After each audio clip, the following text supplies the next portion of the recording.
Buenas noches, mi nombre es Ariel Arancibia y sean bienvenidos a un nuevo especial en The Midnight Sun o El Sol de Medianoche, una serie de podcasts destinados a entrevistas personales con personalidades de diferentes medios profesionales, culturales y de entretenimiento, presentado por capítulos. En esta nueva ocasión tenemos una entrevista muy especial referido al uso de un activo que actualmente genera muchas dudas y controversias en muchos niveles, el dióxido de cloro. ¿Será la mejor alternativa contra el COVID-19? Lo averiguaremos esta noche y aclararemos muchas dudas sobre dicho activo. Ahora tengo el gusto y el placer de presentarles al doctor Rodrigo Arce, epidemiólogo. ¿Cómo estás? Buenas noches, un gusto. Un saludo, ¿cómo estás, Ariel? Un placer comunicarme contigo y a través de ti y tu plataforma con la comunidad boliviana, ¿no? Siempre es un Sí, placer poder abrirme en ese sentido a la familia que está allá. muchas gracias por eso y gracias por darnos la oportunidad de poder aclarar muchas dudas y consultas que seguramente afligen a muchas personas a nivel nacional, especialmente sobre este activo que ha causado bastante polémica a nivel nacional. Pero antes de empezar nuestra entrevista, me gustaría hablar un poco sobre ti y saber un poco más de tu carrera profesional antes de empezar con el tema principal de esta entrevista, que es el dióxido de cloro. Bueno, está bien, a tu disposición y podemos explorar un poco eso, es siempre interesante. Perfecto. Entonces, actualmente, ¿dónde resides y a qué te estás dedicando, doctor? Bueno, actualmente resido hace ya cerca 5 años en Manhattan, en la ciudad de Nueva York, en el estado de Nueva York, en Estados Unidos, la zona noreste. Yo soy médico, epidemiólogo e investigador clínico. Mi labor es como docente, como investigador y en general como un activista en salud pública, ¿no? Eh, También soy docente asociado del Centro de Investigaciones de la Universidad Mayor San Simón y estoy terminando un programa en salud poblacional del CDC, del Center for Disease Control de Estados Unidos, acá en Estados Unidos. Su sede es en Atlanta, pero mi post es aquí en Nueva York. Trabajo en distintos temas. Mi labor se centra sobre todo, como te decía, en docencia. Doy clases en la Universidad de Epidemiología, Control de Enfermedades Infecciosas, Biología de la Salud Pública, además de manejar los programas doctorales de la Escuela de Medicina de NYU en Epidemiología, Bioestadística y Salud Poblacional. Estos son programas doctorales en PhD y algunos otros programas educativos para investigadores tempranos y también desde que ha empezado esta pandemia estamos enfocados en investigación del COVID, ¿no? Hemos trabajado y estamos todavía haciendo clinical trials, estudios clínicos de diferentes tratamientos que se están utilizando para hacer profilaxis y preventivos y de tratamiento para el virus, ¿no? Eh, Sí. es esa como mi contexto actual. Eh, no sé si quieres explorar un poquito cómo llego ahí o es simplemente... No, la verdad sería interesante saber cómo llegaste a ese punto, si no es molestia, por favor. Claro, a ver, de chico, la verdad es que es como les trato de decir también a mis alumnos en algún momento, cuando se habla un poco de los caminos que tiene la vida, no son exactamente lo que uno imagina en un principio, ¿no? Uno va construyendo sus expectativas y va reinventándose con el tiempo. Creo que lo importante en esta vida es encontrar un sentido a lo que uno hace y de esa manera poder poco a poco encontrar oportunidades que le lleven a uno a satisfacer esa satisfacción en lo que uno logra, en lo que uno hace, ¿no? Para mí ha sido algo así. Al principio, después de terminar colegio, en el colegio teníamos una concentración en mi colegio que se llamaba el Químico Biológico, soy del Instituto Americano, y en esa concentración nos metía fuerte el tema de anatomía, biología, embriología, histología. Entonces ya veníamos con un background bastante fuerte en ciencias naturales y eso apoyado un poco a la motivación que tenía de hacer algo que sea un poco difícil, que sea challenging, ¿no? Y que además pueda ayudar a las personas, me llevó a estudiar la carrera de medicina, ¿no? Ya en medicina empecé a trabajar con una ONG que se llama International Federation of Medical Student Associations, que es la Federación Internacional de Estudiantes de Medicina, que es una ONG internacional que representa más o menos 98, 100, bueno, ahora ciento y tantos países alrededor del mundo y se convierte en un consejo grande de estudiantes de medicina alrededor del mundo que tiene activistas y varios proyectos, dentro de ellos temas de salud pública, proyectos de intercambios estudiantiles, pero también representación de los estudiantes de medicina como jóvenes profesionales ante la Organización Mundial de la Salud, ante los órganos colegiados de los médicos a nivel mundial, ¿no? Entonces, en ese contexto, como que me fui metiendo en salud pública. Al terminar la carrera, necesitaba como que encontrar una manera de mantener mi actividad clínica y al mismo tiempo unir esa labor que tenía en salud pública, y la mejor manera hacerlo mediante la epidemiología y el control de las enfermedades en las poblaciones, ¿no? Es así que busco mi posgrado acá en la Universidad de la Ciudad de Nueva York y gano un par de becas a hacer otros posgrados más en la Universidad de Cornell en investigación clínica, y bueno, hice mi maestría en epidemiología y bioestadística, ¿no?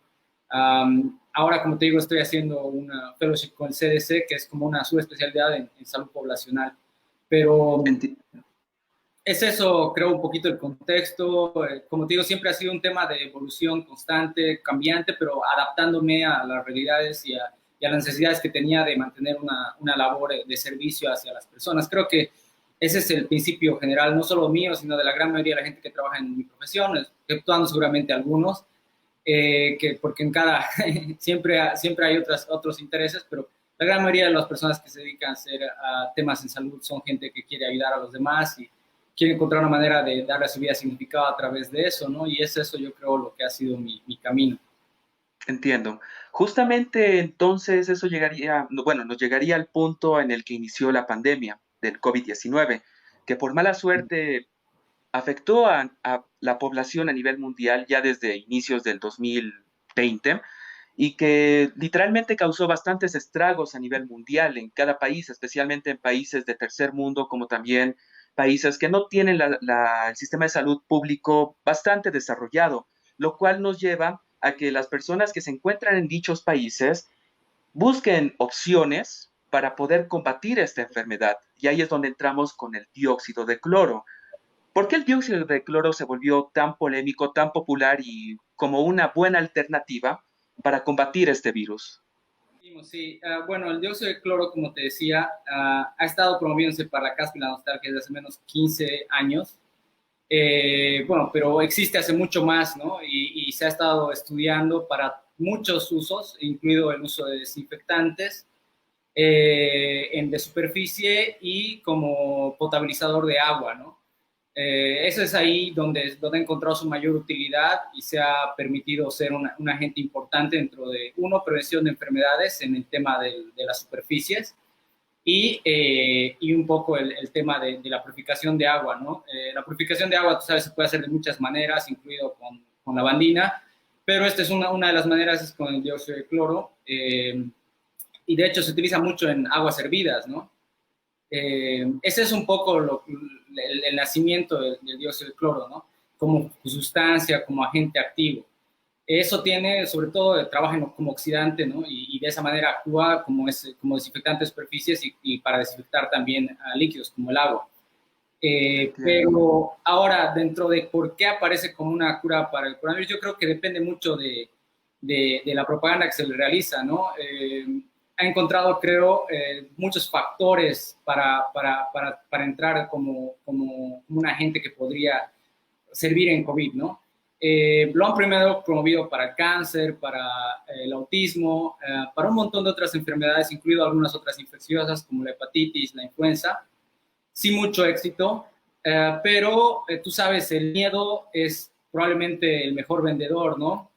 Pero es un muy mal Exacto. consejero, ¿no? Es muy mal consejero, y es mal consejero en el sentido de que ha encontrado tierra fértil el discurso de alguna gente que yo creo que ya está muy comprometida mentalmente y profesionalmente con el discurso este de que el dióxido de cloro sería un tratamiento efectivo para lo que sea, ¿no? Y como que el COVID, una pandemia mundial, era una oportunidad para explotar esto, ¿no? Una oportunidad para explotar esto y también como que sentar bases sólidas a lo que ellos venían defendiendo durante 10 o 15 años, ¿no? Ahora, es un poquito lamentable cómo se llega a ese punto, ¿no? Porque en investigación y en medicina hay un proceso para llegar a dar tratamientos, para recomendar tratamientos, un proceso que está destinado a proteger a las personas, ¿no? En 1700, el Jenner, el que inventó las vacunas, para contarte una historia, ¿no? El que inventó las vacunas utilizó la viruela de las vacas para inocular a un niño, ¿no? Y demostrar de esa manera que las vacunas podían servir, ¿no? Hemos venido muy lejos del 1700, ¿no? Y ha avanzado mucho la tecnología y la ciencia para lograr poner barreras estructurales en beneficio de los pacientes y de las personas, ¿no? ¿Qué pasaba si en ese momento Jenner hubiera tenido un comité de ética, hubiera tenido la regulación de la comunidad científica? Probablemente no lo hubieran dejado experimentar con niños en ese momento, ¿no? ¿Por qué ha avanzado mucho la comunidad científica en ese sentido? Y es, como te digo, todo ha sido en base de errores garrafales que se han cometido a lo largo del tiempo, en las que se han aprobado medicamentos que eran dañinos o que no cumplían los requerimientos necesarios para ser utilizados en las personas o que han demostrado ser inseguros a lo largo del tiempo, ¿no? Es así que se han descartado muchos medicamentos que hoy día no usamos, ¿no? La talamida, por ejemplo, es un medicamento que se usaba para los mareos en el embarazo, que después de mucho tiempo, mostró que aparte producía defectos en los niños, ¿no? Y después se retiró y demás. Entonces, toda esta regulación, estas reglas que la comunidad científica impone, que no son perfectas por nada del mundo, ¿no? La comunidad científica no es un ente recto que tiene la verdad, ¿no? Pero tiene ciertos mecanismos que están diseñados para proteger a las personas y que no se experimente con las personas sin razones claras de que puede ser para su beneficio, ¿no? Lamentablemente eso no existe en coronavirus ni con el dióxido de cloro. Esa es la razón del por qué actualmente la vacuna contra el coronavirus está tardando tanto en poder desarrollarse, a pesar de que muchos laboratorios a nivel internacional están acelerando los procesos de creación de esta vacuna. Lo que pasa es que, bueno, las vacunas podían tardar, si hubiéramos hecho esto hace 30 años, podría haber tardado lo que sea entre 5 y 10 años, ¿no?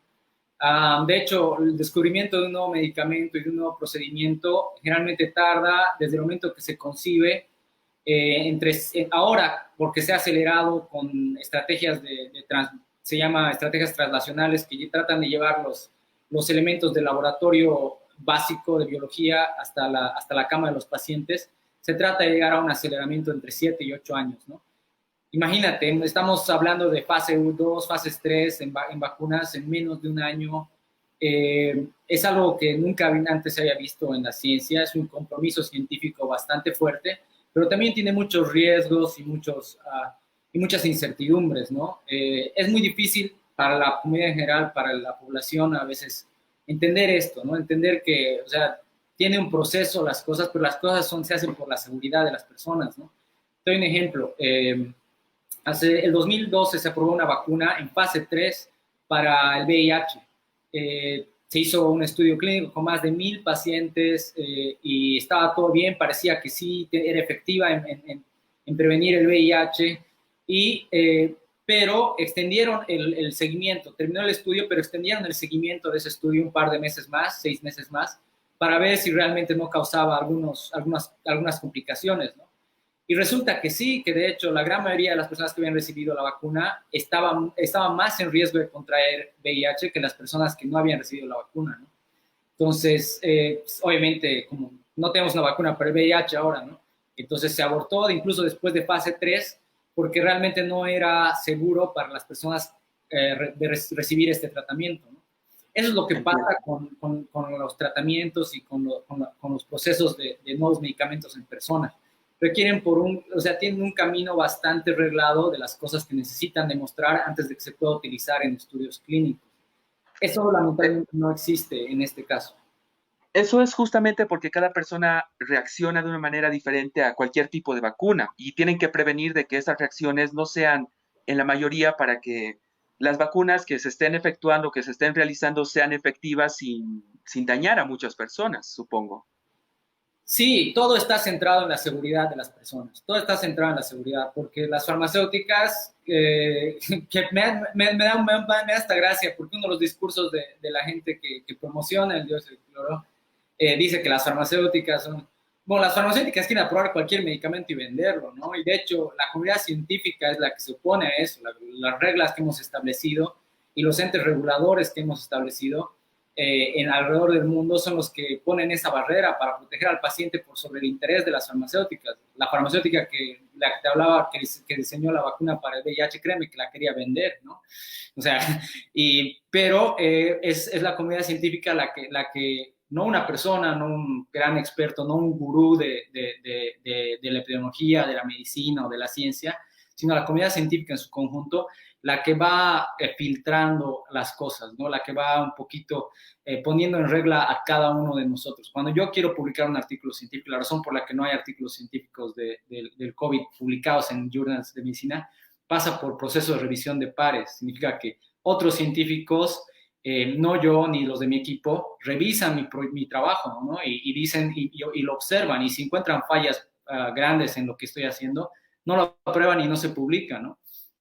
Entiendo, Por es eso, totalmente descartado. exacto, por eso es que los grandes gurús del dióxido de cloro no tienen papers en Nature o en las revistas científicas de medicina, sino en sus Por, websites, ma- ¿no? Porque es lo que por ellos mala suerte, controlan. sí, por mala suerte, actualmente vivimos en una época en la que la desinformación llega a ser el pan de cada día. Literalmente uno entra a Facebook y desliza el dedo, empieza a ver cualquier noticia falsa, un fake news, y ahí uno menciona dióxido de cloro, la cura milagrosa o la conspiración. Me alegra que ellas mencionen la conspiración bueno, la supuesta conspiración que existe actualmente con las farmacéuticas, porque uno de los grandes defensores del dióxido de cloro es un alemán que seguramente has debido escuchar de él, que es Andreas Klacker, que la verdad ¿cómo se dice? Los argumentos que generalmente da en entrevistas no tienen una base científica como tal, se podría decir, el cual ya la popularidad que haya ganado a lo largo de todo este tiempo ha sido más que todo por las señoras o las personas que no tienen mucha información, que simplemente comparten la información o por mala suerte las mismas cadenas de noticias que entre comillas no son ni siquiera noticias reales, que crean notas para poder generar más views en sus páginas que mostrar información real. Es verdad, el mundo se ha dividido entre dos facciones, un grupo de personas que todavía viven la realidad y otra que ya se ha destinado a vivir en las redes sociales y en la información que a veces erróneamente se comparte ahí, ¿no? No, el problema, no sabes, no es el mensajero, ¿no? Yo creo que hay un factor del mensajero ahí que probablemente es que a los bolivianos siempre les ha gustado que les den las cosas desde afuera y no les parece mal que una persona rubia, blanca, que habla bien español les diga qué hacer, ¿no? Asociado a que tenían un grupo de periodistas que estaba dispuesto a darle cobertura, ¿no? Pero la verdad es que, no, o sea, yo no tengo nada en contra de él, porque al final de cuentas tampoco él es científico, ¿no? O sea, es economista, es vendedor, tiene ideas y las defiende a rajatabla, ¿no? Como las defienden muchas personas en los manicomios o en otros lugares, ¿no? Sí, Sin escuchar razones ni otras cosas. Lo que un poco falla es el mensaje, ¿no? El mensaje es, esto es la cura y esta es la verdad y la razón por la que no quieren que lo sepas es porque la conspiración del mundo y el nuevo orden mundial y bueno, me causa risa porque, o sea, es lo mismo que a veces en su mismo parafraseo defienden, ¿no? De que habría que tumbar esos grandes tabús. Los tabús se tumban todos los días en medicina y en la ciencia a través de un proceso normado de regulación y de investigación certero, ¿no? Es lo que yo digo, si realmente hubiera una disposición de su parte o de otros de realmente probar las cosas bien, se hace por un proceso de investigación serio en el que uno se demuestra el mecanismo activo, o sea, la forma en la que este compuesto sería específico para este virus, uno. Dos, cómo este compuesto se comportaría en elementos vivos, en animales, generalmente lo que pide la FDA o otros centros reguladores alrededor del mundo es por lo menos 3 o 4 pruebas de laboratorio en animales, mínimamente ratas y algunos otros animales que tienen una biología comparada con los humanos, seguramente uno o dos en monos. Después de probar eso, si quieres ver el tema de seguridad, pasas a un tema ya de seguridad en humanos, ¿no? Y pasas a hacer estudios bien chiquitos, digamos, de 10, 30 personas en humanos, para ver que no lastime este tipo de elemento o este tipo de tratamiento durante cierta cantidad de tiempo. Y luego se les hace seguimiento para ver que eso no suceda. Y ya después de eso, recién con esa efectividad, se puede traducir en estudios clínicos. Como te digo, han tenido, desde hace 15 años lo vienen promoviendo, pero o sea, pareciera que faltara más bien ciencia en lo que hacen porque nunca llegan a hacer las cosas bien y plantear el camino que debería plantearse, ¿no? Yo no descarto nada de la química ni de los compuestos, pero, o sea, lo que sabemos es esto. Se ha estudiado extensivamente este compuesto y es un corrosivo y no tiene efectos biológicos como los que ellos les atribuyen, ¿no? O sea, como por ejemplo el tema de la oxigenación celular. La oxigenación celular es un intercambio en los pulmones. No es que puedes meter oxígeno y este oxígeno se une a la hemoglobina. La hemoglobina en el cuerpo ya está unida o a oxígeno o a dióxido de carbono. Y es en los pulmones donde las concentraciones de ambos, o sea, el hecho que uno entre y otro salga, que produce la respiración celular. No puede haber respiración celular sin dióxido de carbono. Entonces, o sea, tendrían que de alguna manera explicar cómo es que el oxígeno, o sea, cómo las concentraciones de oxígeno cambian y qué pasaría con el dióxido de carbono en esas circunstancias, ¿no? Yo digo, si realmente estuviera en lo cierto, a veces por ilógico, habría que darles el Nobel de la medicina y habría que ponerlos en un pedestal, pero habría que demostrarlo a través del proceso que todos los medicamentos, que todos los tratamientos actuales se han demostrado. No estamos en el 1700, ya no estamos en la época de Jenner. Hay regulaciones específicas y requerimientos específicos para que las cosas se prueben, ¿no? Me acuerdo, había de los argumentos que recién escuché era de que no se podría hacer estudios clínicos con placebo, por ejemplo, doble ciego, porque no les puedes privar del otro tratamiento, pero es que no es así, ¿no? O sea, con los mejores tratamientos del mundo hacemos estudios doble ciego, no es que se les priva de tratamiento, es que les da el tratamiento estándar, lo que normalmente la ciencia le recomendaría. Y hemos hecho con todo, o sea, y hay tabús de la medicina que se han roto recién, por ejemplo, este año o el año pasado.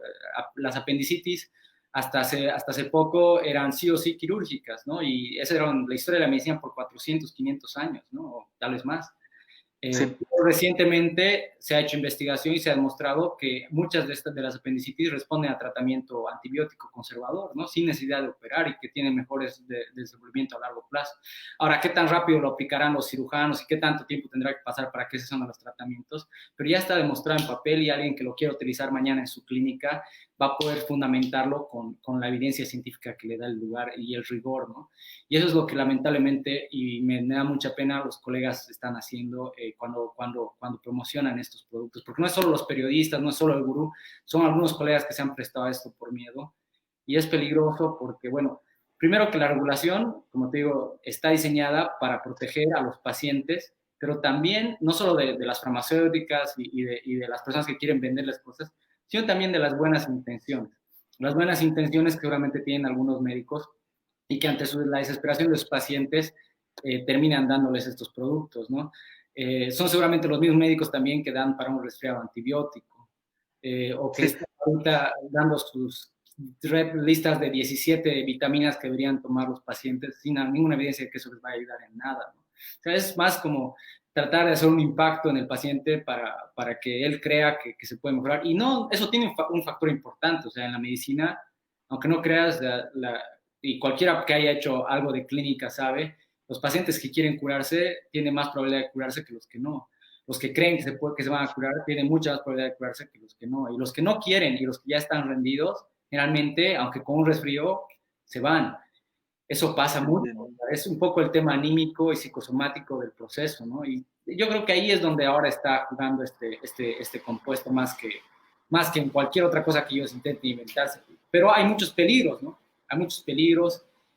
Digamos que está bien estudiar este compuesto y sus concentraciones tóxicas, ¿no? Sí hay elementos tóxicos en él, ¿no? Y que a ciertas concentraciones pueden producir daño orgánico en el lugar, ¿no? Ya sea esofagitis o tópicas, o sea, del intestino, o ya sistémicas, si son absorbidas. Pero no ese es el problema solamente. Digamos que, ok, están utilizando una concentración que es tan leve que no lastimaría inmediatamente, etcétera, ¿no? Pero a largo plazo no hay ningún estudio de qué haría con su flora intestinal, por ejemplo, o qué cambios podría producir en su sistema digestivo, qué preponderancia, y porque la gran mayoría de los químicos que se consumen a largo plazo producen algunas complicaciones, incluso propensidad al cáncer, etcétera, etcétera. Yo creo que la gente está muy rápida a saltar ante a lo que sea que les dé un poco de tranquilidad, pero la tranquilidad ahorita y la ausencia de tranquilidad en Latinoamérica y en países como el nuestro no viene de la ausencia de los tratamientos, no, o solamente de la ausencia de los tratamientos, sino de la ausencia de una comunicación estructurada y sistémica de parte de los gobiernos hacia su población, ¿no?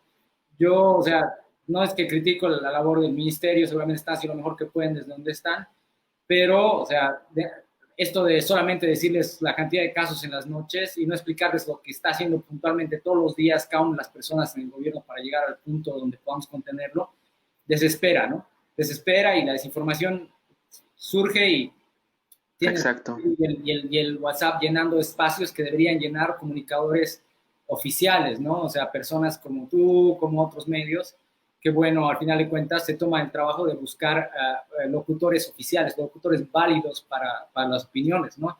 No la opinión simplemente del amigo de la esquina, ¿no?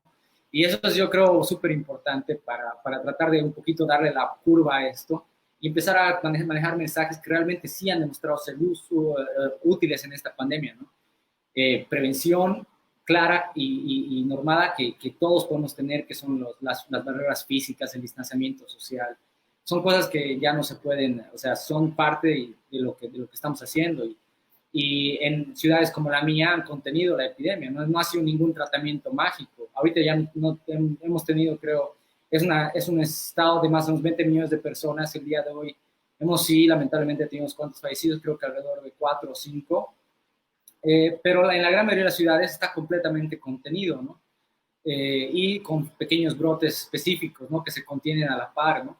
Mediante una, obviamente, estructura de salud pública, pero sobre todo por el hecho de que la gente es consciente y agarra y toma su barbijo. No es que la gente está en cuarentena, ya estamos saliendo, pero todos tienen su barbijo en todo momento. Hay regulación específica que regula la cantidad de gente que puede estar en un espacio o un lugar. Todos toman mucho distanciamiento y se mantienen separados los unos de los otros. Todos toman su higiene de las manos y de otras partes de su cuerpo bastante bien. Entonces, va un poquito en ese sentido, yo creo, lo que hay que empezar a transmitir. La verdad es que la gente parece que no convencerse de que un barbijo les puede ayudar más que tomarse desinfectante, y eso es peligroso. Sí, claro.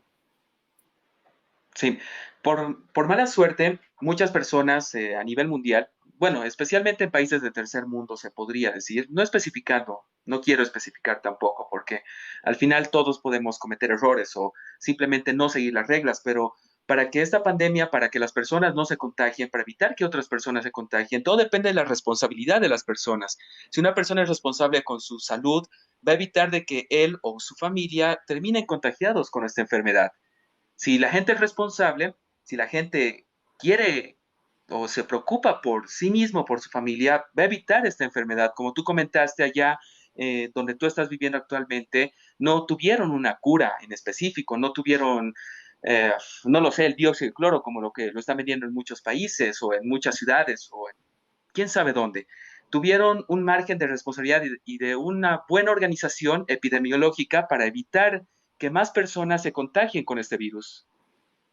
Bueno, primero que en Estados Unidos no se vende dióxido de cloro, ¿no? O sea, creo que había un caso de alguien que intentó en Miami y lo demandaron y bueno, probablemente está con su proceso, ¿no? Y es lo mismo en la gran parte del mundo, ¿no? O sea, yo me pregunto, en Alemania seguro están tomando, ¿no? No lo hacen y no lo promocionan, y porque hay una responsabilidad civil, ¿no? Y legal si estás en el territorio de un país y empiezas a promover cosas que atentan contra la salud pública. Y atentan contra la salud pública por dos sentidos. O sea, más allá del tema que te digo que no tiene ninguna prueba de que sea positivo o no, lamentablemente le da a la gente un falso sentido de protección, ¿no? Entonces, yo estoy tomando dióxido de cloro, digamos, y ahora siento que no me voy a contagiar o que estoy protegido de alguna manera y no tomo las previsiones del caso, no uso mi barbijo, siento que puedo salir, que puedo concentrarme o que puedo ir de fiesta mañana y demás con mis amigos. Ese es el problema. Ahí está el peligro real, ¿no? Yo como experto en salud pública, como epidemiólogo, te puedo decir, por eso, pongamos en tela de juicio el hecho de que les vaya a hacer intoxicaciones directas, que es probable porque hay mucho producto artesanal y diferentes concentraciones y la gente no sabe cómo lo que está tomando, porque aparte no debería, ¿no? O sea, no debería estar tomando un químico que nunca está aprobado para el consumo humano en ese sentido. Pero ya, digamos que no es la concentración que está recomendando los promotores, no les iría a lastimar inmediatamente, pero sí crea este efecto de falsa protección, ¿no? Yo te digo, por ejemplo, si yo mañana, volvemos al tema del VIH, si yo mañana a los pacientes de VIH les agarro y les digo, ¿saben qué? Les voy a dar este té y este té cura el VIH y no hace ningún daño, ¿no? Tómenlo y van a estar bien, ¿no? Y ellos me creen, dejan de tomar sus medicamentos, dejan de atenderse a hacer sus controles. No solo eso, sino dejan de protegerse y cuidarse cuando tienen relaciones con otros y terminan transmitiendo el virus, ¿no? Terminan expandiendo la epidemia de VIH en Nueva York. Y eso es lo que puede pasar y lo que está pasando en este sentido, ¿no? Lamentablemente, estás hablando de un tema de salud pública, de daño expreso a la salud pública, cuando promocionas esto como una cura, ¿no? Ese es el problema. O sea, porque promover el consumo de jugos de ajo, de chinacea, de anís o de lo que quieras inventarte, como tal no tiene ningún daño, ¿no? Seguramente lo que están haciendo ellos es promocionar agua potable, ¿no? Que es básicamente lo que están haciendo, agua potable, un agua mineral, pero con el momento en que pasas y el discurso y la terapéutica clínica va acompañada de la palabra cura o de la palabra tratamiento, estás en problemas, ¿no? Estás en problemas porque estás teniendo un daño a la salud pública de esa comunidad. Si no tienes la evidencia que lo respalde, ¿no? Si no tienes todo este proceso que te digo de regulación que permite ayudar a las personas, ¿no?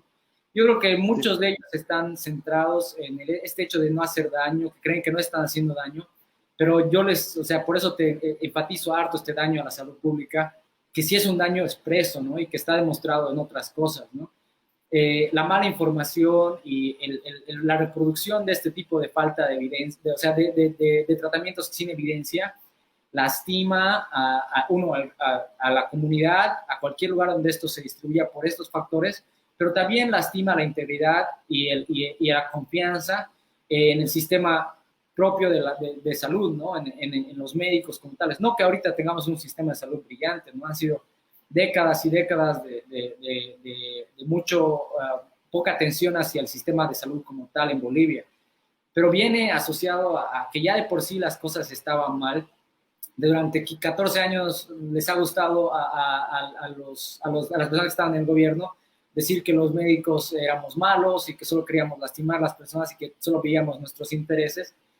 Resulta que solamente velar por los intereses de los médicos era velar por los intereses de la población, luchar por mejores condiciones laborales, era luchar por mejores hospitales y mejores formas de atender a los pacientes. Y al final era eso, ¿no? Lamentablemente se ha perdido en ese discurso y las rencillas, las cosas que han quedado de eso son estas dificultades de las que la gente tiene, que no confía en la comunidad científica, que no confía en los entes colegiados del país, pero también no confía ya en las instituciones estatales, ¿no? Venimos de momentos muy complicados, hace un año muy difícil para Bolivia, y un poquito eso ha mermado aún más con la pandemia, ¿no? La confianza que tienen las personas en las instituciones. Entonces, esa es la tierra fértil para este tipo de cosas, ¿no? Que suceda lo que ha pasado o lo que está pasando con ese tema del dióxido de cloro, ¿no? Exacto. Sabes, no es justificando la acción de muchas personas que actualmente están utilizando este aditivo como una manera de prevención o como una manera de curar los síntomas del coronavirus, pero por mala suerte, ya que nuestro sistema de salud, el sistema de salud boliviano no es tan fuerte como podía haberlo sido en un proceso de tanto tiempo, bueno, de lo que comentaste hace rato, por mala suerte muchas personas, al ver a sus familiares, a sus papás, a sus mamás, a sus hermanos, ya con los síntomas en un punto en el que ya no saben qué hacer, o sea, están en un punto de desesperación que al final lo único que les queda es la esperanza y por mala suerte, pero buena suerte, todo dependiendo de la perspectiva, viene esta polémica sugerencia de utilizar el dióxido de cloro para poder hacerlo. Posiblemente, como tú comentaste, funcione como un efecto placebo que ayude a que al darles este aditivo que obviamente no es apto para consumo humano, ayude a que ellos psicológicamente tengan una mayor fuerza de voluntad a querer curarse. Pero yo entiendo, tengo varios compañeros, varios amigos, amigas que ellos o sus papás se contagiaron del coronavirus y que me dijeron, Ariel, es jodido, es muy duro, es ver a tu mamá, ver a tu papá, no poder respirar, no saber qué poder hacer estando ella a su lado, ir a conseguir oxígeno, ir a conseguir esto o el otro, y llegas a un punto de desesperación que cualquier persona que te dé alguna sugerencia la toma sin pensar, sin vacilar, sin cuestionarlo, porque estás desesperado, estás con miedo, porque es alguien que amas al final. Uno hace lo que puede por su familia. Claro, claro, estoy seguro. Ahora la pregunta es, ¿qué piensas de las personas que les venden cosas que no son ciertas, ¿no? O sea, ¿qué dañino es aprovecharse de esas circunstancias, ¿no? Porque todos lo estamos viviendo.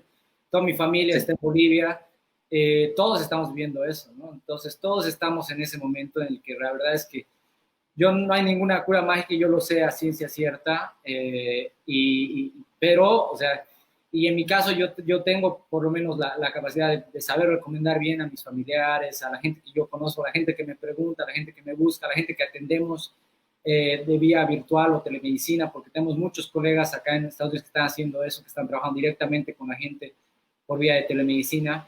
Eh, pero ¿qué pasa con los que no tienen ese acceso, ¿no? Con los que no tienen esa ventana de información clara y concisa, ¿no? Que les pueden decir esto no te va a ayudar, enfócate en otro tema, ¿no? Me preocupa, ¿no? Me preocupa porque yo creo que la gente, y especialmente la gente que, los grandes consumidores de dióxido de cloro que dicen que lo consumen durante años, ya es un tema más de validar su accionar, ¿no? Es como que, bueno, le he estado dando esto a mis hijos y bueno, por eso sé que estoy en lo correcto, ¿no? Porque demostrarles a ellos que no sería como que le has estado dando un desinfectante a tu hijo o tú lo has estado tomando los últimos 10 años, ¿no? 5 años. Va por ese lado, creo, las cosas. Me preocupa mucho por eso.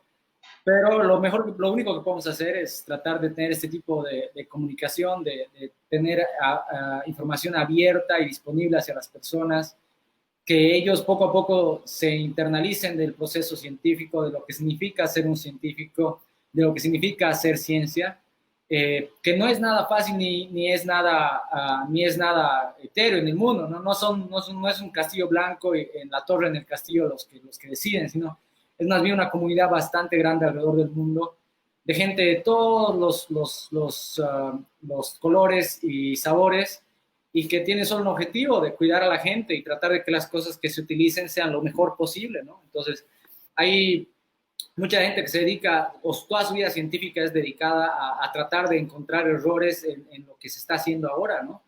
Y de esa manera a veces rápidamente demuestran que las cosas están mal hechas o que se están haciendo mal y que debería mejorarse, ¿no? Pero es mediante sí, un proceso normado, que tiene pasos, que está diseñado para hacer las cosas bien para la gente, ¿no? Para protegerlos de lo, como te digo, de las buenas intenciones de algunos que pueden realmente creer en lo que están promocionando, pero que no, o sea, pero el hecho de que no tengan las evidencias, lamentablemente, es que hace que no cumplan el rigor necesario para que yo se lo recomiende a mi familia, para que yo se lo recomiende a mis hijos, para que yo se lo recomiende a mi abuelita. Es lamentablemente, esa es la verdad en la que nos encontramos con este compuesto, ¿no?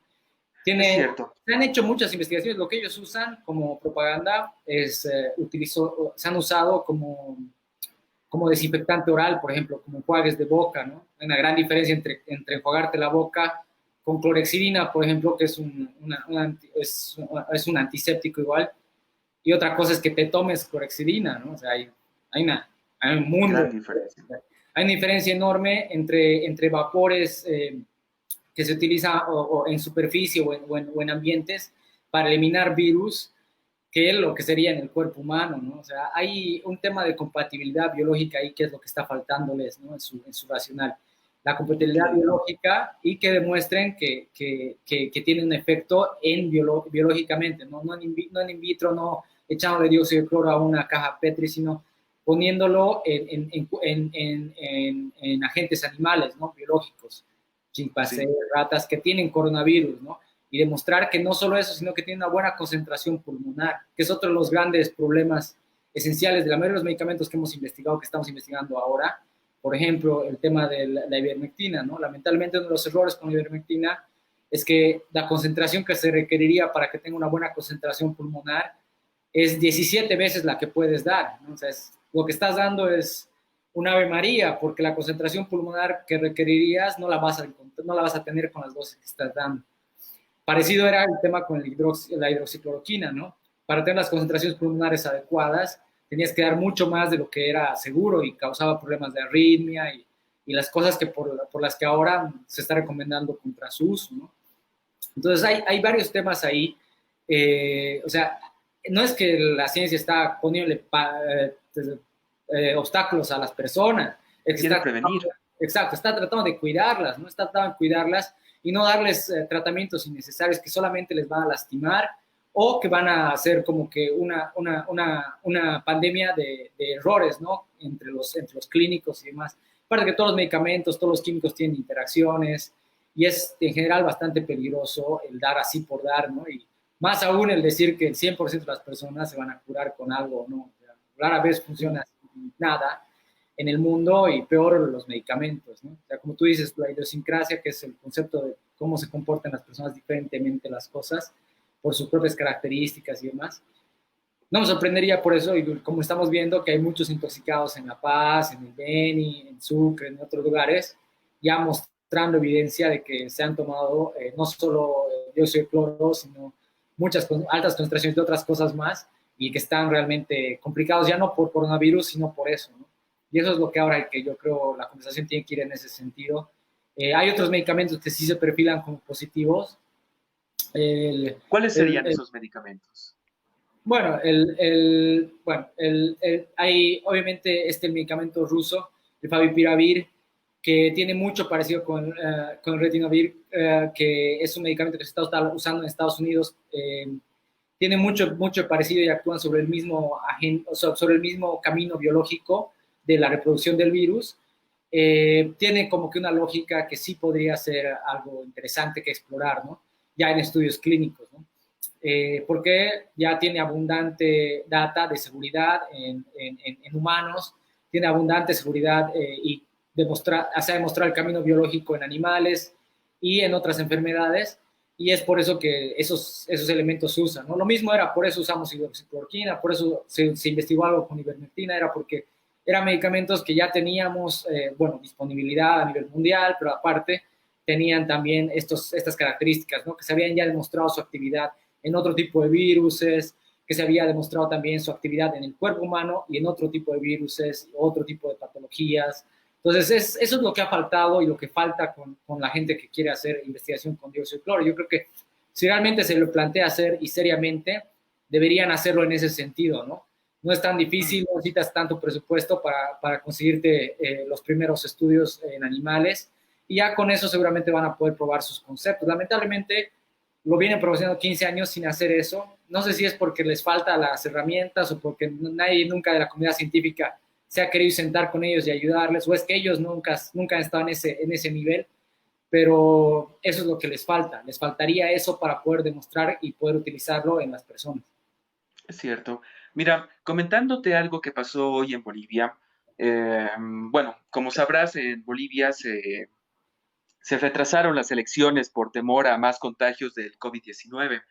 Se cambió la fecha y por mala suerte muchas organizaciones sociales de distintos puntos de nuestro país decidieron salir a marchar a las ciudades. Pasaron por Cochabamba, estuvieron en La Paz y hablando con varias personas sobre el tema, comentaron de que esas manifestaciones son más peligrosas de lo que uno podría imaginar, especialmente por la cantidad de personas que puedan estar infectadas dentro de ese foco bueno, que se convertiría en un foco de infección, supongo, con tantas personas en un solo punto marchando. No importa el por qué estarían marchando, sino el hecho de que haya una reunión masiva de personas. Si no tienen seguramente seguridad, bueno, la seguridad para poder salir a hacerlo, hay una facilidad enorme de que puedan contagiarse, supongo.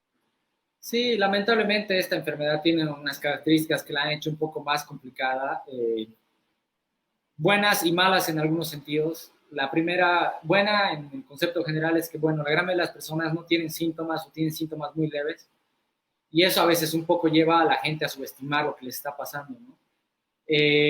También lleva a este tipo de tratamientos mágicos que la verdad es que probablemente están dando a personas que por sí se curarían solas, aunque estuvieran tomando solo Chicolac.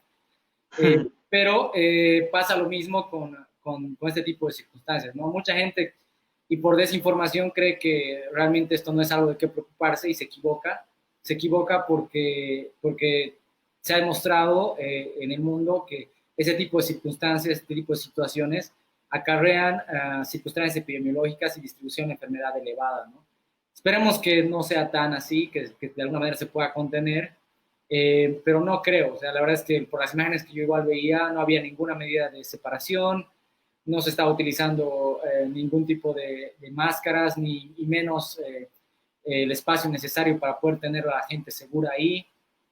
Entonces es como que es muy peligroso.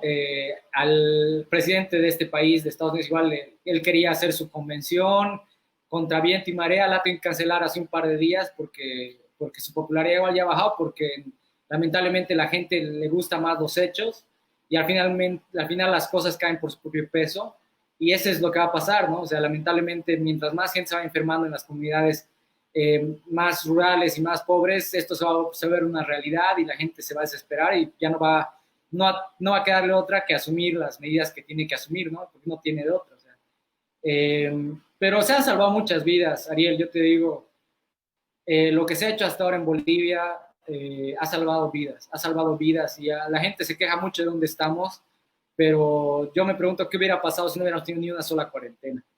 ¿Dónde Es estaríamos ahorita? cierto, Eh, es cierto. y la verdad, muy poco se ha hecho estadísticamente para demostrarle a la población eso. Tal vez sería un tema donde habría que trabajar un poco, pero la verdad es que se han salvado muchas vidas con las cuarentenas. Y Bolivia es uno de los países que más ha cumplido la cuarentena en un principio, hasta el 93-94% de disminución, lo dice Google y agencias internacionales, de distanciamiento social. O sea, realmente ha cumplido sus cuarentenas a cabalidad y ha permitido que de muchas maneras, puede ser que no tenemos el sistema de salud que quisiéramos, seguramente muchos errores había en el camino, hemos empezado mucho peor, ¿no? Y si esto nos hubiera golpeado en febrero o marzo de la manera que ha golpeado en Estados Unidos, porque no ha habido esas previsiones desde un principio, de la manera que ha golpeado en Italia, porque no había esas previsiones desde un principio, no sé la verdad dónde estaríamos en cantidad de contagios, en cantidad de fallecidos y en la saturación del sistema, ¿no? Es Aparte, cierto, porque, sí. disculpa, es cierto, porque, por ejemplo, con lo que tú estás comentando, en un país vecino, que en este caso es Brasil, con su presidente que es Bolsonaro, si no me equivoco, no tomó las previsiones que justamente tomó Bolivia, como tú comentas, porque si no hubiéramos tomado la cuarentena a finales o inicios de marzo, no me acuerdo muy bien, estaríamos en otra situación, como tú comentas. Exactamente, y la verdad es que hay países que se han equivocado drásticamente. Hay un país europeo que, bueno, Suecia, que ha intentado no hacer cuarentena y dejar que el virus genere inmunidad, ¿no? Durante el primer trimestre del año eso estaba en boga en muchos círculos, ¿no? Pero Es lamentablemente cierto. las enfermedades no se adaptan a lo que nosotros queremos creer, no se adaptan a su realidad. Hay dos cosas claves ahí. La primera es que la inmunidad, primero, que había durado muy poco, duran solo 2 o 3 meses en las personas que tienen síntomas, y por lo tanto nunca se va a llegar a esa inmunidad. Y dos, se está demostrando que la segunda vez que te da es incluso peor que la primera, ¿no? Por la reacción inmune y demás. Entonces, Entiendo. o sea, ahí la verdad es que lo que se ha hecho antes, o las cosas que algunos gobernantes han hecho en contra de las medidas que estaban recomendando, por cuidar la economía, por cuidar la estructura o su forma de ver el mundo, lamentablemente han sido equivocadas, y la ciencia está demostrando que lo que se ha hecho era lo correcto en el resto de las naciones, ¿no? Que era tener toda la previsión y la cuarentena específica, ¿no? Y ha habido otras razones por las que la pandemia no se ha podido contener, que son el tema de los asintomáticos, por ejemplo, y que ellos pueden transmitir el virus sin tener ningún síntoma y ninguna molestia, ¿no? Eso es algo que lamentablemente se conocía un poco, pero recientemente estamos conociendo mejor los perfiles de los asintomáticos, cómo demuestran inmunidad, cuánto tiempo pueden tener viral screening o cuánto tiempo pueden botar virus, que es muchísimo tiempo, hasta 40 días en algunos casos. No necesariamente eso Vaya, se compete al hecho de que sean infectantes, ¿no? Pero hasta 40 días pueden estar descargando virus desde el momento que se infectan. O sea, hay cosas que eso realmente impedía realmente contenerla en la gran mayoría de los países y no se ha podido contener en la gran mayoría de los países, excepto en lugares que tenían realmente fronteras naturales, islas, ¿no? Que podía agarrar y decir, bueno, nadie entra sin que lo vigilemos por 3 o 4 semanas, ¿no? Sin que le hagamos pruebas, sin que le hagamos esto o aquello. Pero los países que no tenemos ese tipo de capacidad logística aún, no tenemos un sistema de salud que pueda contener eso, capacidades laboratoriales, peor aún, y no tenemos control de fronteras que pueda ejercerlo rigurosamente, pasa lo que ha pasado, ¿no? Que es la gran parte del mundo. Eh, pero bueno, estamos conociendo mucho más. Los tratamientos que hoy día tenemos contra el virus no son curativos, pero son mucho mejores que lo que teníamos hace 2 meses. Ahorita podemos dar a la gente corticoides abiertamente en la fase terminal, podemos trabajar bien con el tema de anticoagulación en las personas que necesitan hospitalización, se sabe mucho mejor cómo prevenir que se llegue a intubar a los pacientes y dar terapias intermedias alternativas con CPAP o elementos de presión en vez de intubarlos al principio. Se sabe muy bien de la pronación, o que es el tema de darles a los pacientes, o sea, la posición apropiada, inclinada, para tratar de reducir la cantidad de secreciones que tienen en los pulmones y ayudarles a respirar mejor. Todo eso está llevando a que las cosas como son ahora sean 100 veces mejor que las que teníamos hace 2, 3 meses. Y tengo una pregunta, doctor. sí, Disculpe.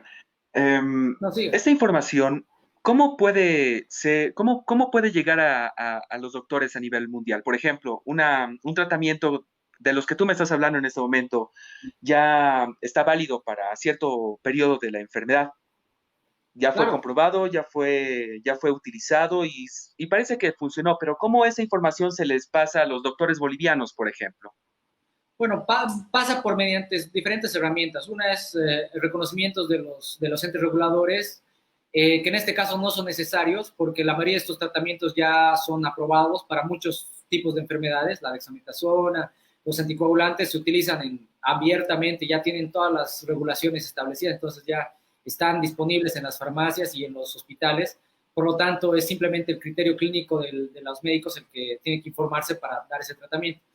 Eh, entonces, el primer nivel es ese, ¿no? El primer es entes reguladores que aprueban los tratamientos, que hacen que estén disponibles a la población. Luego pasa a que los entes médicos, los clínicos, ya sea por sus colegios médicos o por sus instituciones, comités hospitalarios de cada uno de los hospitales y clínicas, adopten protocolos de tratamiento, ¿no? Que generalmente vienen de recomendaciones de las instituciones mundiales de médicos, ¿no? O sea, hay una asociación mundial de nefrólogos, ¿no? Hay una asociación mundial de infectólogos, hay una asociación mundial de terapistas, y conforme va la evidencia acumulándose, ellos hacen que eso baje hacia sus bases, por así decirlo, ¿no? Que baje hacia sus comités científicos regionales y por ende hacia sus afiliados, ¿no? Es así que llega la información a los médicos. Aparte de también la curiosidad científica propia de los médicos, que hay mucho médico bien informado que lee artículos científicos todos los días. Ahorita hay mucho médico que sabe más de lo que está pasando que yo, tal vez, porque yo estoy trabajando todo el día en esto, pero en investigación, y mantenerse al día de todos los papers que salen es súper difícil, es súper difícil. Ahorita salen en un principio salían, ponte 10 a la semana, ahora estamos casi con 200 a cada 2, 3 días, y entonces ya es muy difícil que todos estemos a la par de todo, ¿no? Entonces son los Sí. entes reguladores a nivel mundial, tanto las instituciones científicas, médicas y de salud pública, que se encargan de un poco evaluar la evidencia científica, mandarla a los entes regionales y como que empezar a traducir la información, ¿no? Es Aprove- un proceso. y, disculpa. Aprovechando también, tengo una pregunta. Actualmente en Bolivia se ha vuelto muy famoso el uso del plasma hiperinmune como un tratamiento contra el COVID-19, especialmente para aumentar la inmunidad ante la enfermedad. ¿Podrías explicarnos cómo funciona este tratamiento? Bueno, la verdad es que el plasma se empezó a utilizar acá en Estados Unidos. También había un par de estudios en China, así los primeros. O el de Mount Sinai fue el de Nueva York, acá, uno de los primeros centros que lo hizo en el mundo. Es un tratamiento que se ha probado para muchas enfermedades, ¿no? Lamentablemente, todavía no está con la rigurosidad científica necesaria para saber si es útil o no 100%, ¿no? Lo que sí te puedo decir es esto, es que es plasma hecho de la manera apropiada, no tendría que tener complicaciones, o las complicaciones que podría causar las conocemos muy bien, las podemos tratar, ¿no? Entonces, al igual que lo que te decía de las vitaminas, de incluso dar la hidroxicloroquina o la ivermectina dentro de límites razonables, ya es criterio clínico del médico tratante, ¿no? De la persona que está administrando, porque estás hablando con seguridad, ¿no? Nadie está diciendo que es una cura, nadie está diciendo que es la panacea de la medicina, simplemente es una herramienta que se está poniendo porque ya ha sido validada durante mucho tiempo a través de estudios serios en humanos de que funciona, ¿no? Ahora, veía una de las preguntas recientemente que tienes en Facebook, decía que se ha probado en animales el óxido de cloro. Lamentablemente no se ha hecho. Lo que se ha hecho en animales, y yo te invito a que lo revises y realmente lo leas, el único estudio que hay en animales es uno en ratas, en que les han dado vapor de dióxido de cloro, ¿no? O sea, ninguno de los ahora médicos que está recomendando este tratamiento se animaría a decir que alguien tome o ponga vapores de dióxido de cloro en su organismo, porque es altamente tóxico, corrosivo, y peor así en tema pulmonar, ¿no? Pero lo utilizaron en ratas y lo hicieron un pequeño experimentito ahí, ¿no? Eso es para lo único que han usado. No hay nada de animales tomando dióxido de cloro y para enfermedades víricas o contra coronavirus. Lamentablemente no existe, ¿no? O sea, existe en imaginario las personas que lo procesan, o sea, que lo promueven, existe en imaginario de sus páginas web, pero lamentablemente no existe en la literatura científica, ¿no? Existe solamente lo que decíamos, o sea, un muy buen uso como desinfectante de superficies, que hasta recomendaría, un muy buen uso o sea, como purificador de agua, está utilizado en muchos lugares del mundo como eso, pero ya de ahí al hecho de que agua potable se te cure del coronavirus, hay como que un espacio bastante grande. Poco complicado. Justamente ahí tengo bueno, otra pregunta, aprovechando. Imaginando que una persona ya consumió el dióxido de cloro, sea durante, antes o después de haberse contagiado del COVID-19, obviamente va a tener complicaciones, sea a corto o a largo plazo. Imaginando de que sea a corto plazo, ¿tú conoces cuáles son esas complicaciones que puede llegar a presentar esa persona? Claro, o sea, las que se están reportando en el país, o sea, lo que se ha estudiado, la EPA, que es la Agencia de Control Ambiental en Estados Unidos, que esto no es literatura científica, de hecho es bastante de ente regulador, a la gente que le gusta hablar de la FDA y demás. La EPA, que es la agencia que ha estudiado el dióxido de cloro y sus concentraciones tóxicas, de hecho es en la que se basa los promotores para decir que es seguro. Hablando de los entes reguladores, ha demostrado que una concentración baja no es dañino inmediatamente, no es dañino en un consumo agudo, o sea, en un periodo corto de tiempo. No hay nada estudiado del consumo crónico, ¿no? O sea, no te puedo decir en consumo crónico qué es lo que va a pasar, qué es lo que te decía que a mí me preocuparía más, que es el tema de qué pasa con la flora intestinal de las personas, qué pasa con su predisposición a cáncer de estómago, entre otras cosas, ¿no? No hay nada Sí. estudiado de eso. Ha estudiado el tema de que en sus concentraciones bajas para potabilizar agua no es dañino. No creo que les vaya a pasar nada. Yo creo que simplemente si lo toman en esas concentraciones, que no puedo decir que lo estén tomando en esas concentraciones porque ahorita se fabrica de manera artesanal y demás, no tendría que lastimarles. Pero el tema es, o sea, contigo, eso les doy a los promotores de dióxido de cloro, ya, que si fuera en ese sentido no les lastimaría. Pero de ahí a que digas que cura una enfermedad, ahí estamos en un error y ahí estás en problemas contra la salud pública, ¿no? Y estás lastimando la respuesta en salud que está teniendo el país o cualquier país del mundo. El mensaje de la población debe ser claro, ¿no? ¿Quieres tomar agua mineral? Hazlo, pero no lo puedes promocionar como una cura. Y ese es el problema principal de mi oposición, por así decirlo, porque no es que yo me oponga al dióxido de cloro, me opongo a las razones que tienen para promocionarlo como la cura, ¿no?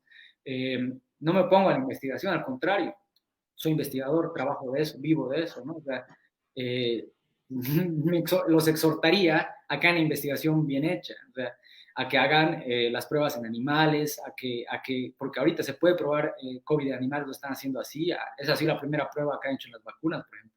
Con poca inversión, estoy seguro que va a haber más de un inversor que les va a querer financiar ese tipo de investigación, que lo hagan en animales de la manera apropiada, que demuestren que tiene un camino biológico hasta los pulmones, que tiene esa acción oxidativa, como ustedes dicen, o como dicen ellos, selectiva solamente contra el virus y no contra las personas. Y ahí, bueno, eso ya, o sea, tendrán su mérito ganado con el tiempo, ¿no? Pero Sí. ahorita, promoverlo de esa manera, como cura, con las explicaciones que te decía, ¿no? A la salud pública y al hecho que las personas dejen de protegerse o tomar las previsiones del caso, que no tomen los medicamentos que deberían tomar, o que no atiendan, o que no busquen atención de médicos por alguna vía. Yo entiendo que los sistemas están saturados, que la atención está deficiente y todas las cosas que la gente se queja, que, ojo, que nos quejamos desde hace 10 años, o sea, cuando yo estaba en los hospitales trabajando de interno, igual era un problema, igual no había camas suficientes, o sea, lo que preocupa es que la desatención durante 20, 30 años la están tratando de solucionar con una varita mágica, con algo como esto, que es un engaño hacia la gente y es peligroso, ¿no? O sea, por lo que te digo, o sea, ya ahora sí, en el consumo de concentraciones elevadas, también esta misma agencia ha encontrado que sí podía producir daños tópicos, para empezar en el tubo digestivo, abrasiones como cualquier oxidante, pero también problemas ya sistémicos, ¿no? En su absorción. Y es por eso pero nadie es tan loco, por eso, o sea, le digo, ellos dicen que demuéstrenme, pero es que nunca se ha probado eso para su uso en humanos, por lo tanto nadie lo toma, o sea, ¿cómo quieren que le demuestre? O sea, y es por eso que ahora hay casos de eso y se está viendo en Sucre, en Beni, en La Paz, y poco a poco va a estar más descrito este tema de las intoxicaciones por dióxido de cloro en unos años seguramente va a ser tópico de estudio de muchas formas. Uno es de la toxicología aguda, de concentraciones elevadas o artesanales de dióxido de cloro, pero también yo creo que se va a estudiar mucho el tema del efecto y de la psicología de masas en este tipo de respuestas epidemiológicas, ¿no? Y cómo prevenir que estas cosas sucedan, ¿no? Cómo Sí. prevenir, cómo mejorar la estrategia comunicacional de ministerios, de entes gubernamentales, de entes regentes a nivel mundial, OMS, OPS, para que la información que se transmite no sea tan confusa para la gente de a pie, para que no sea confusa para el médico mismo que está recibiendo esa información, ¿no? Entonces, yo creo que eso, la verdad es que hemos tenido muchos sustos de pandemia en los últimos 20 años, pero hace 20 años sabemos que una venía. Lamentablemente la información que teníamos de China no nos ha dado la alerta. Yo hasta febrero creía que esto no era la que estábamos esperando. Lamentablemente se está probando ser que sí es una de las primeras pandemias serias que hemos tenido, que vamos a tener este siglo, pero no creo que sea la única. Hay muchos factores para eso. Ya, Los sí, virus evolucionan. no es solo eso, no es solo que los virus mutan y evolucionan y que nosotros estamos entrando a ambientes que antes no teníamos, que los climas están cambiando y que están expandiendo la capacidad de los virus de contraerse, pero también hay un factor de la globalidad del mundo, ¿no? La migración y el movimiento humano en el mundo en los últimos 20 años ha sido exponencial, o sea, no estamos hablando de crecimiento multiplicativo siquiera, exponencial, estamos hablando de miles de veces más se mueve la gente de lo que se movía hace 10 o 20 años. Entonces, eso cambia la dinámica de las enfermedades transmisibles, especialmente las respiratorias, pero también de otras, como el ébola, entre otras, ¿no? Y Entonces, justamente la influenza otra vez ha vuelto. bueno, la influenza es una epidemia de todos los años mata alrededor más de 100,000 personas en Estados Unidos, ¿no? O sea, No, disculpa, el que es de la peste negra. bueno, la peste negra, hemos tenido varios brotes. Lo bueno de la peste negra es que tiene contagios específicos, o sea, es una enfermedad que en su mayoría transmitida por vector, que significa por un insecto. Entonces, como que se puede controlar de esa manera, ¿no? Es menos infecciosa que los agentes respiratorios, por ejemplo. El agente respiratorio es el de más miedo porque en la gente en un espacio cerrado se contagia, ¿no? Mientras que otras enfermedades que requieren de este tipo de vectores, si controlas el vector o si controlas la transmisión en esa región, se puede contener. Hemos tenido brotes de peste negra el año pasado acá igual, hay seguido en muchos lugares del mundo, porque nunca se ha erradicado esa enfermedad. De hecho, solo hemos tenido éxito en erradicar una sola enfermedad en el mundo, ¿no? El, Y é- es ¿qué? el ébola, creo que es. No, no, no, no. No, no. No, chickenpox, o sea, el sarampión, Sí, ¿no? Esa es la única enfermedad que hemos podido eliminar, ¿no? Del mundo. Y en su totalidad. hay requisitos para emprender una campaña de erradicación, ¿no? Ahorita el coronavirus nunca se va a poder erradicar. ¿Por qué? Porque no cumple esos requisitos. Los requisitos son que solo se pueda transmitir en humanos, que no existan ni en animales ni en insectos. Y se ha demostrado que el coronavirus existe en animales. Entonces, Bueno, como dijiste, el coronavirus no puede erradicarse, pero supongo que puede controlarse, porque en 2003 hubo un brote de otro virus que era el SARS, creo. bueno, depende mucho de la infectividad y la capacidad del virus, ¿no? Este virus es distinto al SARS, ¿no? Es distinto de muchas maneras y una de ellas es que es más infeccioso, ¿no? Que se transmite más rápido y dos, que de alguna manera está mejor adaptado para algunos de nosotros que causa estas infecciones asintomáticas, ¿no? Eh, o sea, el hecho de que en la gran mayoría de las personas no cause casos severos, significa que está está mejor adaptado que el SARS, MERS que conocíamos antes, ¿no? Mejor adaptado a nosotros como humanos. Va a seguir mutando, se va a seguir adaptando mejor, pero no nunca lo vamos a poder erradicar porque está también en animales, ¿no? Sí. Pero eventualmente vamos a desarrollar cierto tipo de inmunidad cruzada hacia este virus y a otros. Y si en algún momento llegamos a tener una vacuna, va a ser seguramente algo que vamos a ir actualizando constantemente para evitar que esto se vuelva a repetir con este virus específico, ¿no? Pero va a llegar otro virus y va a llegar otro y las epidemias van a ser algo que no va a parar en este siglo hasta que tengamos una estructura mundial robusta de contención de pandemias, ¿no? Que sepamos que el brote de una enfermedad en la China o en Timbuktu está el día de mañana en mi patio trasero, ¿no? O sea, que sepamos que ya la demografía y la distribución de las enfermedades ha cambiado y sabíamos eso, o sea, yo me acuerdo cuando empezaron las teorías conspirativas de que esta pandemia era un plan para reducir la población mundial. Yo les digo, ojalá, o sea, pensaran bien las cosas, porque lamentablemente no está, o sea, si realmente quisiéramos reducir la población mundial, no sería de esta manera, ¿no? De hecho, la población mundial va a reducir sola y ya está demostrado porque la gente está decidiendo tener menos hijos. Eso ya Sí. solito está teniendo su efecto mucho más fuerte que lo que tendría el coronavirus, para empezar. Justamente en China hicieron que ya no exista la ley de tener un solo hijo, sino que ya pueden tener más porque su población, que actualmente, obviamente que es de las más grandes a nivel mundial, actualmente hay más personas adultas que personas jóvenes, lo que implica que hay menos gente que trabaje y más gasto para para el gobierno manteniendo a las personas de tercera edad. Claro, pero hay temas culturales, ¿no? O sea, no es solo que la gente quiera tener hijos, o sea, pero pueda, sino también que quiera.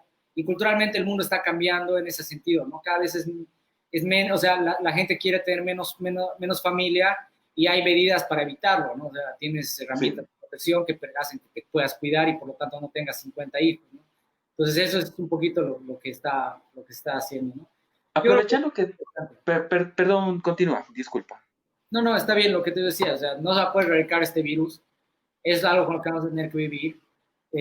Hay que tomar las medidas de contención que tengamos. En algún momento, y esto va a servir para generar una estructura mundial de contención de pandemias que esperemos pueda responder ante el próximo reto, ¿no? Esperemos también que esto también despierte a las instituciones bolivianas para generar estructuras en salud, hospitalarias, sistemas de salud robustos, estrategias públicas de prevención, laboratorios serios y con la cantidad suficiente como para ser escalados, para que en el futuro tengamos una mejor capacidad de responder a retos como este, ¿no? Porque no va a ser ni el único ni el último que vamos a ver en este siglo, ¿no? No quiero decir que vamos a ver muchos, pero es probable que sí, ¿no? O sea, las cosas dicen que sí, o sea, los datos y cómo se maneja esto dicen que sí, que es muy probable que la verdad es que esto lo sigamos viviendo en lo que vienen los años por venir, y es importante que nosotros como país nos planteemos ya no curitas a esto, ¿no? Ya no soluciones mágicas a esto, sino que fortalezcamos las instituciones públicas en salud, fortalezcamos el trabajo de los colegas médicos en salud, que fortalezcamos el apoyo que tienen del Estado, y ahí es donde el pueblo, la gente a pie tiene que tener su voz elevada, ¿no? Y recordar lo que nos está pasando el día de hoy, recordarlo a dónde vamos los próximos años, porque serán ustedes los que le reclamen al líder de mañana o a los líderes de mañana, regionales, locales, nacionales, que inviertan en salud, que inviertan en hospitales, que inviertan en clínicas, que tengan un trato adecuado hacia el sistema, hacia el personal de salud, que fortalezcan laboratorios, que fortalezcan la investigación científica en el país, que inviertan en eso y en las universidades. Y eso seguramente va a ser mejor que invertir en canchitas y en palacios, y seguramente eso es lo que ustedes, todos los que estén oyendo y todos los que sabemos lo que estamos viviendo el día de hoy, reclamaremos el día de mañana en cualquier elección que venga por delante. A pesar de que esta pandemia nos ha golpeado de una manera que nadie pudo imaginárselo, nunca. Creo que muchas personas imaginaban una tercera guerra mundial más que una pandemia mundial. Entre las ventajas que se podría decir que van a ver o están sucediendo es que la gente está siendo más consciente de su propia limpieza personal, su propia salud también, dándose cuenta un poco más sobre el sistema de salud en el que, bueno, que tiene su país, el cual va a hacer que uno exija que haya una mejor atención, mejor trato, mejor infraestructura, obviamente a consecuencia o pagando un precio alto, que es todo lo que estamos viviendo muchas personas a nivel mundial en este momento, pero a futuro esto va a ayudar a que también nuestros sistemas de salud se fortalezcan. Exacto, exacto, exacto. Es importante lo que tú dices. Yo creo que ahí es donde tenemos que centrarnos, tenemos que buscar herramientas que nos lleven a fortalecer estos sistemas. Hay que tener mucho cuidado con, de nuevo, el miedo y la desinformación. El miedo es un mal vendedor y en este momento él es el que está vendiendo este tipo de tratamientos milagrosos, el miedo. Y no es que nos enfoquemos en los mensajeros, pero los mensajeros dicen mucho del mensaje también, ¿no? Y cuando el mensaje viene de personas que no son científicos, es un problema, ¿no? Es un problema. O sea, hay que tomarlo como de quien viene, ¿no? O sea, está bien que una periodista se dedique a investigar, pero no significa que le tengas que hacer caso en tu salud, ¿no? Eh, Eso yo creo que es con lo que me gustaría un poquito concluir, pero más allá de eso, simplemente es un poquito recordar a la población que en general y a cualquiera que esté escuchando, que es un proceso lo que estamos viviendo, es un proceso como muchos otros que tenemos de crecimiento, de desarrollo personal. A pesar de todas las dificultades que estamos teniendo, también hay muchas historias buenas. El ser humano por naturaleza es un ser bondadoso, solidario. A pesar de todas las dificultades que estamos encontrando, se están encontrando muchas historias positivas en medio de este desorden y este caos. Y esas historias positivas son humanas, son las que todos los días construimos nosotros, las personas que estamos cuidando a nuestras familias, las personas que están cuidando a personas que no son sus familias, las personas que todos los días se levantan con miedo de contagiarse, pero aún así van a trabajar para traer paz a su casa, pero también para traer a salud a las personas. Y eso es algo que hay que, encomiable de esta época, hay que recordarlo como el mensaje, la verdadera razón de que esto esté sucediendo, ¿no? Nos está llevando a reflejarnos en ese sentido. Yo creo que va a haber mucho debate filosófico de qué es lo que ha cambiado con la pandemia de aquí a un año o dos, y va a ser ese seguramente el principal, ¿no? Ojalá que también sea el fortalecimiento de las instituciones y de investigación en el país para que hagamos investigación seria, ¿no? Investigación realmente que vale la pena, ¿no? Que sigamos los pasos que tienen que seguirse, ¿no? Que no nos inventemos soluciones mágicas del sombrero y que no intentemos aplicar en el país, un país que tiene tantas deficiencias y tanto dolor, cosas que nunca se imaginaría usar en países que tienen un poquito más de desarrollo, ¿no? Es lamentable que lleguemos a eso, que tengamos que hacer eso. Y no es que sea malo, o sea, yo creo que de hecho es una cosa que habría que explorar mucho en el futuro. Yo siempre he creído que la investigación clínica en el país tendría réditos innumerables para el mundo, porque hay muchos tratamientos tradicionales y la medicina tradicional boliviana, a pesar de que es infraestudiada, tiene muchas cosas que podríamos tratar de hacer para que encontrar los elementos activos, su uso y cómo podríamos llevarlos a las terapéuticas de diferentes enfermedades, ¿no? Pero eso es mediante desarrollo de investigación a nivel básico, molecular, biológico y luego ya animales, y ahí recién pasar a personas, ¿no? Eso es lo que esperamos la gente que tiene conciencia haga si quiere investigar temas con dióxido de cloro, porque lamentablemente darles a personas sin el protocolo ético necesario está haciendo que pase lo que ha pasado en Ecuador, donde se ha inventado un estudio a las patadas hasta con niños, que pase lo que está pasando en Sucre, donde a prisioneros, a presos, están tratando de darles tratamiento con dióxido de cloro, con placebo.